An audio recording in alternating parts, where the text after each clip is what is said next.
Assalamu alaikum and very good morning students. How are you? Our topic is articles a and. Before vowel letters we will write an. Before consonant letters we will write a. Which letter is this? It is vowel letter, so we will write an. Which letter is this?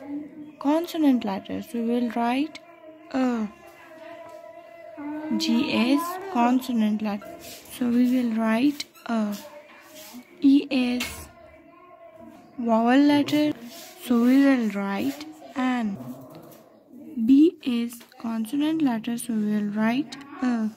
C is consonant letter, so we will write a before consonant letter. O is vowel letter, so we will write an before vowel letter.